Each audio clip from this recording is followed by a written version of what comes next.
এই নির্বাচন সম্পূর্ণ অবৈধ, ভুয়া এবং প্রতারণামূলকভাবে এই নির্বাচন কমিশন এই নির্বাচন মানে না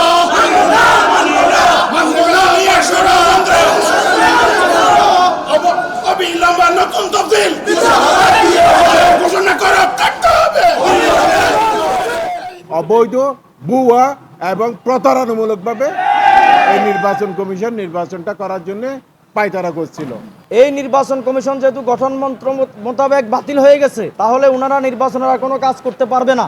চট্টগ্রাম জেলা আইনজীবী সমিতির নির্বাচনে অনিয়ম, স্বেচ্ছাচারিতা ও দলীয় এজেন্ডা বাস্তবায়নের অভিযোগ তুলে নির্বাচন বর্জনের ঘোষণা দিয়েছে ঐক্যবদ্ধ আইনজীবী পরিষদ চট্টগ্রাম।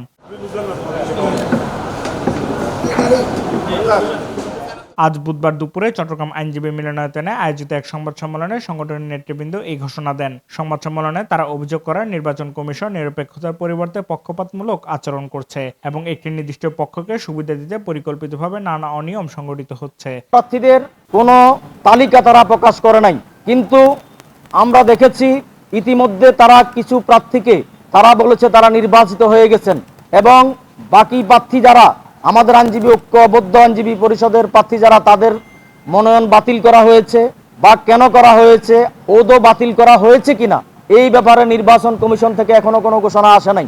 এমত অবস্থায় গতকাল রাতে আমরা ঐক্যবদ্ধ আইনজীবী পরিষদ চট্টগ্রামের পক্ষ থেকে উদ্ভূত পরিস্থিতিতে আমরা দাবি করব অনতিবিলম্বে নতুনভাবে নির্বাচন কমিশন গঠন করে পুনরায় তফসিল ঘোষণা করার জন্য।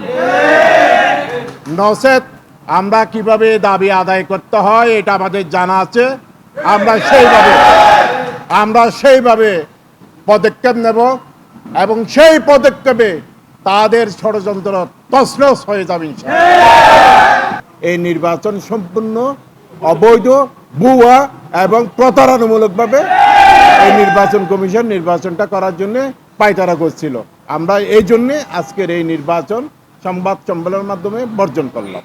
ওনারা ফর্ম নেওয়ার জন্য যা আসার সময় আমাদের প্রার্থী সহ যারা যারা আসতেছে ওদের পছন্দেরগুলো বাদ দিয়ে বাকিদেরকে বাধা সৃষ্টি করছে। এরপরেও নির্দিষ্ট সময়ের ভিতরে ঐক্যবদ্ধ আইনজীবী পরিষদের প্রার্থীগণ যথাসময়ে ফর্ম নেয় এবং প্রত্যেকে টাকা ইন্ডিভিজুয়ালি টাকা জমা প্রদান করে। টাকাগুলো আমরা ইন্ডিভিজুয়ালি আমরা বুঝে নিয়েছি, বুঝে নিয়ে আমরা ওই দিনের কার্যক্রম আমরা সম্পন্ন করেছি। তফসিল অনুযায়ী পরের দিন 2টা থেকে 5টা পর্যন্ত বৈধ নমুনাপত্র আপনাদের যাচাই বাছাই করে ঘোষণার জন্য ডেট নির্ধারণ হয়।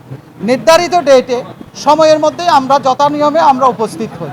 উপস্থিত হওয়ার পরে ওনারা দেখলাম যে আমাদের সাথে আগের দিন যে আমাদের ভিতর সৌহার্দ্যপূর্ণ আচরণ এবং কথাবার্তা হয়েছে সেখান থেকে সরে গিয়ে তারা তালবাহানা শুরু করে দিয়েছে।